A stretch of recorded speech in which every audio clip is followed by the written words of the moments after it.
وأصحابه أجمعين إن الحمد لله نحمده ونستعين ونستغفره ونؤمن بتوكل عليه ونعوذ بالله من شرور أنفسنا ومن سيئات أعمالنا من يهده الله فلا مضل له ومن يضلل فلا هادي له أما بعد. Today we will continue on our series on the history of Al-Aqsa. And today's story is one that requires a lot of time. So this khutbah will be a summary. It will be a summarized version of the story. And inshallah, perhaps this weekend or next weekend, I will record a longer version of the same story and put it up on my YouTube channel and on the Islam Intensive page of my website. So I'll give the summarized version of the story today, and anybody who wants to learn about it in details, I will put it up on the website later this week, inshallah. And this is the story of Salahuddin al-Ayyubi, rahimahullah, and the Crusaders. Now, to understand this story, you need to understand a lot of political history. So I'm just going to give a very brief summary of the events that led to the rise of Salahuddin Ayyubi. In general, I think most of us know who Salahuddin was. And we know him as the liberator of Al-Aqsa. We know that the Crusaders had taken over Al-Aqsa. They ruled it for 90 years, and then Salahuddin took it back, and the Muslims ruled it after until the fall of the Ottoman Empire. Right? This much everybody knows. But why and how? This is where a lot of people get lost. A lot of us don't know why the Crusades happened, how they started, how they were able to take over Muslim lands, and how did Salahuddin take it back.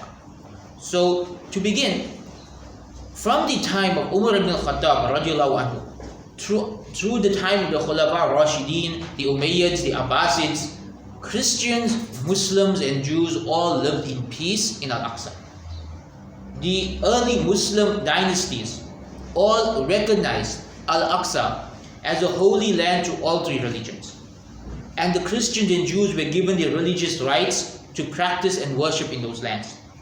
And because of this, there was no hostility between Muslim, Christians or Jews in those lands. So what happened? What happened is what always happens before Muslims lose power. Infighting, disunity, and a civil war amongst Muslims. So two new powers were rising in the Middle East at that time, both Muslim. The Fatimids in Egypt, who were Ismail Shias, and the Seljuks, a new Turkish dynasty. And this was the first ever Turkish dynasty before the Ottomans. And the Seljuks, the Fatimids, and the Abbasids were all fighting for control of Jerusalem. So now the Muslims were fighting each other for control of a city. And this is what weakened the Muslims. It didn't just weaken the Muslims, but unfortunately what happens in civil war is, very often in a civil war, people do not maintain the rights of the average person.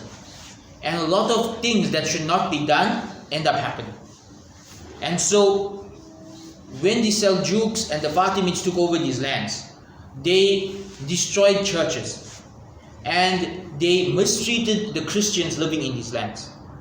And news of this reached the Pope. News of this reached the Christians living in the West, in Europe. And news reached them. Muslims are destroying our churches. Muslims are oppressing Christians in the Holy Land. We have to do something about this. And so, the Pope declared something that did not exist before. He invented an entirely new concept called the Crusades. The Crusades are a holy war against Muslims, where the purpose was to take back these holy lands from the Muslims, and it was a means of purification of their sins in Christianity. So the Pope invented this idea that if you go and fight the Muslims and kill the Muslims, your sins will be forgiven. Right? So this was the holy war concept. And by the way, a lot of people mix up the Islamic concept of jihad with the Christian concept of holy war.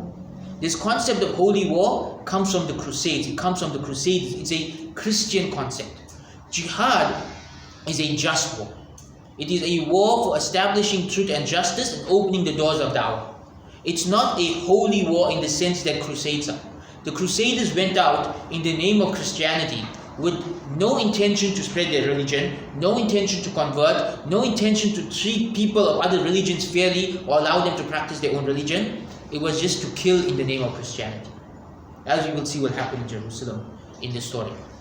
In jihad, Muslims took over lands, but they allowed people there to practice their religions. They allowed people their freedom of religion. They gave people the option to convert or to pay a tax and remain upon their religion. And the majority of people remained upon their previous religions, and somewhere down the line, people will end up converting to Islam from being exposed to the beauty of Islam. So it's very different concepts, and we shouldn't confuse the two. A holy war is what the Christians came up with. A just war is what Islam came with. So the holy wars began, and the Christians began to flood through the Muslim lands, taking over city by city. And the Muslims were in a sense powerless to stop them. And before we know it, the entire coast was taken over by the Christians, and it formed three kingdoms, the most important being the kingdom of Jerusalem. Now the question arises, how did this happen? How were the Muslims, who at that time, remember at this time, to give you context, I know this sounds bizarre, but at that time, the Muslims were the global superpower. And the Christians of Europe were in a dark age. They were considered not important. They didn't have technology, they didn't have science, they were considered to be like barbarians. The superpowers of that time were the Muslims and the Byzantians. Right? The Byzantians were the East Romans, the Romans of the eastern lands, not the western lands. So, the Muslims never really paid attention to the people to the west, because they considered these to be simple people, farmers, peasants. They never thought that a threat could arise from that direction.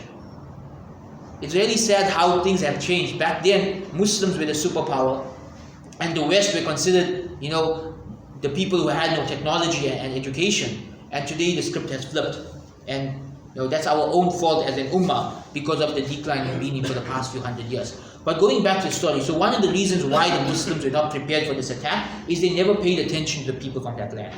They never took them seriously as a threat.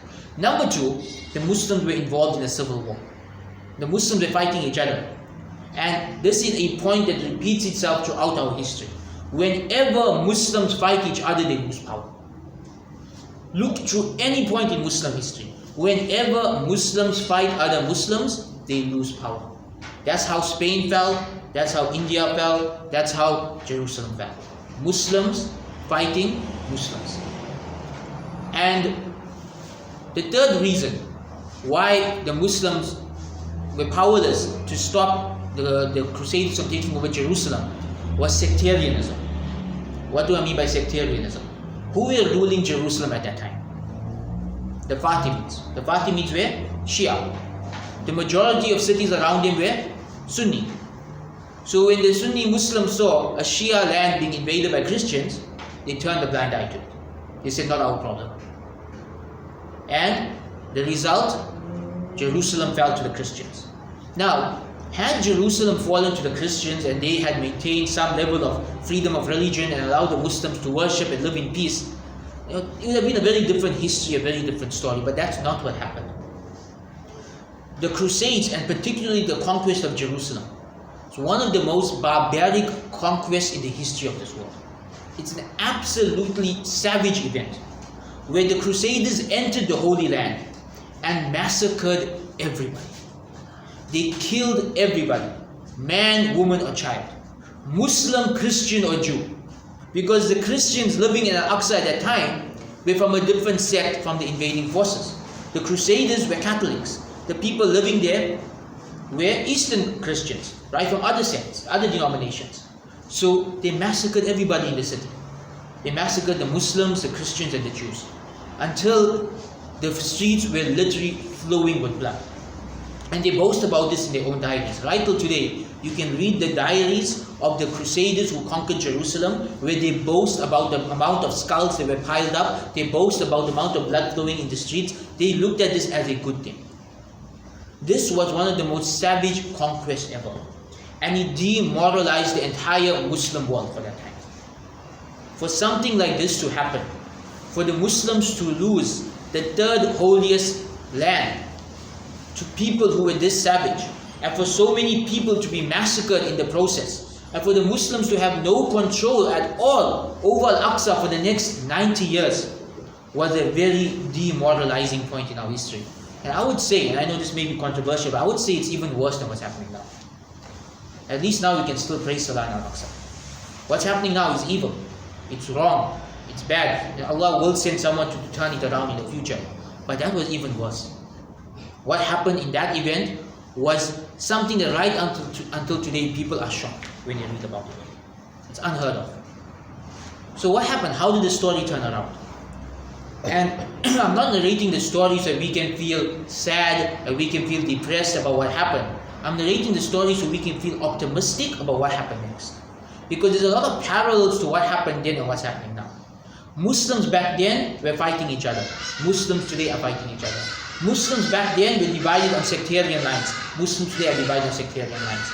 Muslims back then, they could not understand how we ever going to get Al-Aqsa back from the Crusaders. Muslims today do not understand how we're going to get Al-Aqsa back from the Israelis.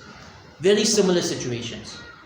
But the good news is back then, 900 years ago, the Muslims won. And the Muslims took back Al-Aqsa. And what happened was, a new power arose in the Middle East. Like Muslims are fighting each other for power. And one of these politicians that rose up, his name was Nuruddin al-Zindi.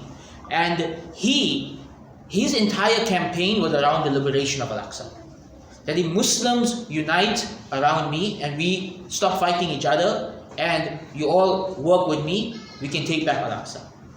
Now, Nuruddin was not able to do this. He was not able to take back Al-Aqsa. But he had a student, a young man who he noticed great potential. This young man's name was Yusuf ibn Ayyub. But we all know him as Salahuddin al-Ayyubi. Salahuddin was not his name. It was his title, the reviver of the religion. And al-Ayyubi because he was the son of Ayyub. His name was Yusuf ibn Ayyub. And Nuruddin noticed great skills and potential in this young Yusuf. And he raised him and he trained him and he gave him military positions from a very young age. And soon Yusuf began to grow in power. And he grew until he became the Sultan of Egypt. Egypt before him was ruled by the Fatimids. But Salahuddin was a politician. And by the way, before I get into the Salahuddin part of the story, I need to mention this. We as a community, actually as a ummah as a whole, we have created a myth around Salahuddin Ayyubi. As we do with most of our historical figures. We raise them to a level that's not true. Anybody in our history who's done anything good for us, we tend to talk about them as if they were awliya, as if they were sinless, as if they were perfect. In reality, Salahuddin Ayyubi rahimahullah was a great man, and a great leader, and a great politician. But here's a fact of life. To be a great politician, you sometimes have to do bad things. No politician goes through life without getting his hands dirty. Right? Politics are a dirty game. And Salahuddin Ayyubi was not someone who was perfect in the political area. He wasn't the Khulafa Rashidin. Let's put it this way. Salahuddin Ayyubi was not like the Khulafa Rashidin. He was like the politicians of his time, but he was more pious than them. And people flocked to him mainly because of his charisma. That he was a leader who knew how to motivate people. So he started off as an advisor to the Fatimids in Egypt, and he ended up taking over Egypt from them through diplomacy, through politics, through getting the right people on his side, and eventually the Abbasids instated him as the Sultan of Egypt. So Salahuddin now controls Egypt. And he continues, at this point Nuruddin has passed away, and Salahuddin continues or takes over his mission of liberating Al-Aqsa. And to do this, he begins to take over the other lands surrounding Al-Aqsa. So his goal is very simple. If Muslims unite under one leader, we can take back the Holy Land. That's it. That's his entire political campaign. By the way, if a politician today had to do that, we could see the same result. If Muslims had to unite behind one leader, we could take back Al-Aqsa. That was the actual political campaign of Salahuddin Ayyubi. And it worked out in his favor, eventually. So what happened to the Crusaders? Interestingly, the same thing happened to them that happened to the Muslims 100 years before that. They fell into a state of disunity. They began to fight each other for power. They began to fight each other for control of the kingdom of Jerusalem. Because the king of Jerusalem at that time was a young man with leprosy. And he was dying. He was dying from leprosy. He had no control. He had no power. So his various ministers and governors began to fight for control. They began to plot and plan to take over the lands. And they began to instigate Salahuddin. So they began to attack people who were traveling for Hajj and Umrah. If there was a group of people traveling to the land to go for Umrah or Hajj, they would attack them and massacre them. And this got Salahuddin really angry. And so he sent out an army to fight them. But Salahuddin was very intelligent. He did not send the army to Jerusalem. He sent it to an open field called Hatim. And the crusader leader at that time was a very hot-headed person. And he wanted to prove his power. So he took his entire army to Hatim to fight Salahuddin. And the Muslims won. And the entire army of the Crusaders was defeated. This left Jerusalem basically unguarded. All that was left in Jerusalem was one nobleman by the name of Balian and peasants and the average citizens. And it was up to them to guard Jerusalem as the Muslims now returned to take it back. Now, in general, at that point in time in history, when people took over lands, it was bloody, it was a massacre. And had Salahuddin done that, history or historians would have understood. Why? Because 100 years ago, what had happened, the Christians had done that. 100 years before Salahuddin, the Christians had come in and massacred everybody and taken over the city. So the Christians now left in Jerusalem are afraid that Salahuddin is going to do the same. But Salahuddin did not do that. When he took over Jerusalem, there was a battle at the gates, at the wall. But once they got through that battle and he spoke to the ruler of Jerusalem and they reconciled, he gave them free passage back to their lands, or to stay there as citizens of the Muslim state, pay the jizya and continue practicing their religions. And he did not allow anyone to touch their churches or to destroy their churches. That full freedom of religion for Muslim, Jews and Christians in the Holy Land was reinstated by Salahuddin Ayyubi. And he did this by modeling the methodology of Rasulullah sallallahu alaihi wasallam when he conquered Makkah. Because the people of Makkah, we know what they did to Rasulullah sallallahu alaihi wasallam and the Sahaba for 20 years. And then the Prophet sallallahu alaihi wasallam comes in and he forgives everybody and takes over in a peaceful manner with very little bloodshed. So Salahuddin models that sunnah when he takes back Jerusalem. Jerusalem returns to the land of the Muslims. It remains under Muslim rule right until World War I, right until the fall of the Ottoman Empire, and only after that the British mess things up and it falls eventually to the Israelis, and that is the situation we are in today. Next week, inshallah, we will discuss the rise of the Zionists and how they took over that land and why we are in the situation we are in today. But the story we wanted to focus on today is Salahuddin's story because it gives us hope. Muslims lost Al-Aqsa once before. It took 90 years to get it back. But eventually Allah allowed a leader to rise up from amongst the Muslims who took it back. And then it remained with the Muslims for another 800 years. So we can be optimistic that inshallah history will repeat itself. And that will happen again. Maybe in our lifetimes or maybe in the next generation's lifetime. But inshallah, Al-Aqsa will be back in the hands of the Muslims one day. Subhana rabbil izzati amma yasifun. Wassalamun ala al-mursaleen walhamdulillahi rabbil alameen.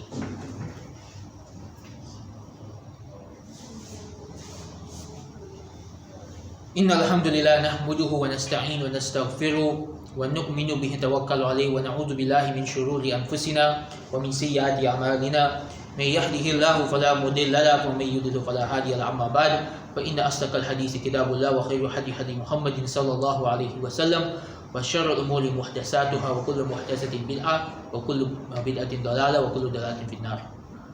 When we look at the story of Salahuddin Ayyubi, we can take many lessons that we can apply to our lives and to our times. The first lesson is that when Muslims fight each other, it always weakens the Ummah. Always. You study the history of Spain. Spain was a Muslim land for 700 years. And then the Crusaders came in and took over the land, and it remains a Christian land until today. How did they take over Spain? Muslims were fighting each other. Muslims began fighting each other for control of Spain. And while the Muslims were fighting each other, they grew weaker and weaker and smaller, and the Christians were able to take over one state at a time until Spain became a Christian land. When we look at the fall of the Ottoman Empire, again, Muslims fighting each other. The Saudis, the modern Turks, the other Arab tribes, many of them allied with the British against the Ottomans. And that's why the Ottoman Empire fell. And when we look at the fall of Al-Aqsa, at the time of the Seljuks, again, the Seljuks, the Fatimids, and the Abbasids were all fighting each other for Al-Aqsa. And while they were fighting each other, the Crusaders came in and took over the land. When Muslims fight each other, we are weak. Our strength lies in our unity. And this applies on both a micro and a macro level. Even on a small scale, a small Muslim community in a city that is united has barakah in it. It becomes a model for the people around it. People convert to Islam because of communities like that. People benefit from communities like that. But on a small level, if we are disunited, then we grow weaker and weaker, and that's how Islamophobia happens. That's how Muslims lose their rights. That's how many of the things we see in the world today happen. Even on a family level. When Muslim families are united, there is barakah in the family.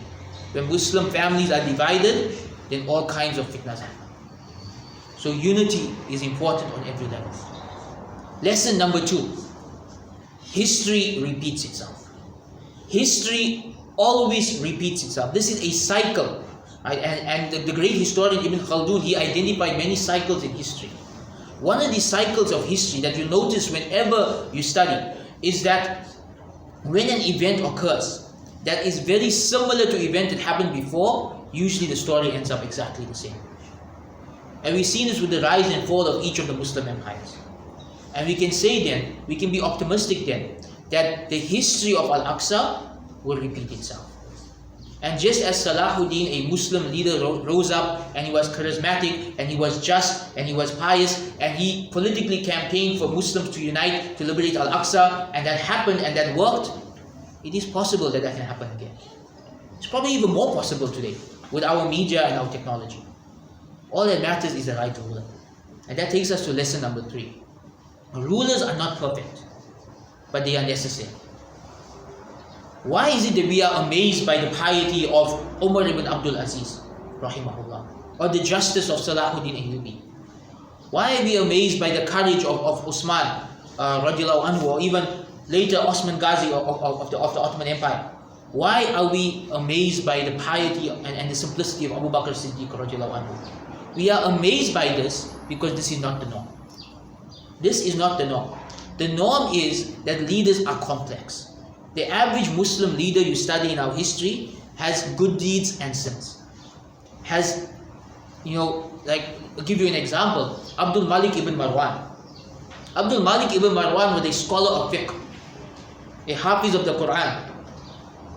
But as a king, he murdered Sahaba because they were his opponents in the civil war. Complex individuals. You can't put them on either side. Many of us have this black and white picture of good guys and bad guys, people who are pious and people who are evil. Most human beings are in the middle.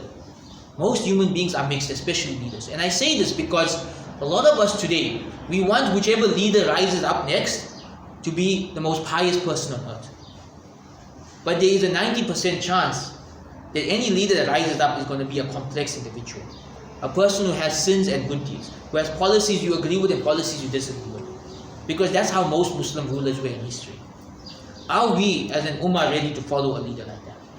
That's something to think about. Leaders are necessary, but they're not always going to be perfect. In fact, very rarely are they ever role models of piety.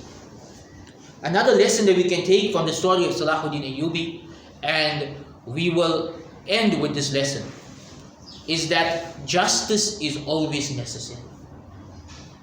Justice is always necessary. Many Muslims today are are growing hostile towards peaceful Jews because of what the Israelis are doing.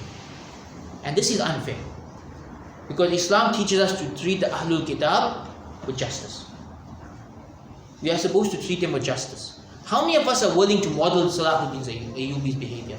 After 90 years of oppression by the Crusaders to the Muslims of that land, Salahuddin was just and fair to the Christians who need to go over. He was just and fair to the Christians who need to go over. Will we, as an ummah, be just and fair to other nations today? When the Muslims were just, Allah gave them power, even if they were sinners. And this is a fascinating thing. Many Muslim leaders in our history were sinners. They committed zina, they drank alcohol, they did many things wrong. But as long as they were just to their subjects, Allah allowed their power to remain. Yet when someone was unjust, immediately Muslims lost power. As soon as Muslims started oppressing Christians in that land, the Crusaders came in and took over. As soon as injustice comes from the Muslims, it's gone. And this is why one of the great scholars of Islam, Ibn Taymiyyah rahimahullah, said that Allah takes the side of the oppressed against the oppressor, even if the oppressed is not a Muslim and the oppressor is a Muslim. So be very, very careful about injustice. And again, it applies to us in our daily lives as well. Our families, our employees, our employers, our co-workers, our neighbors, are we just to them? Are we just to the people around us? Because injustice leads to failure. And justice leads to barakah. So we end by making dua. We ask Allah subhanahu wa ta'ala to liberate Al-Aqsa from the hands of the oppressors, to bring it back into the hands of the just and into the hands of the believers. We ask Allah to unite this ummah and to restore power and dignity and glory and honor to this ummah, and to make us once again the role models for this world as we are meant to be. ربنا آتنا في الدنيا حسنة وفي الآخرة حسنة وقنا عذاب النار ربنا هب لنا من أزواجنا وذرياتنا قرة أعين واجعلنا للمتقين إماما اللهم انصر المجاهدين في كل مكان اللهم انصر المستضعفين في كل مكان اللهم انصر المسلمين في كل مكان سبحان رب العزة عما يصفون والسلام على المرسلين والحمد لله رب العالمين. أقم الصلاة.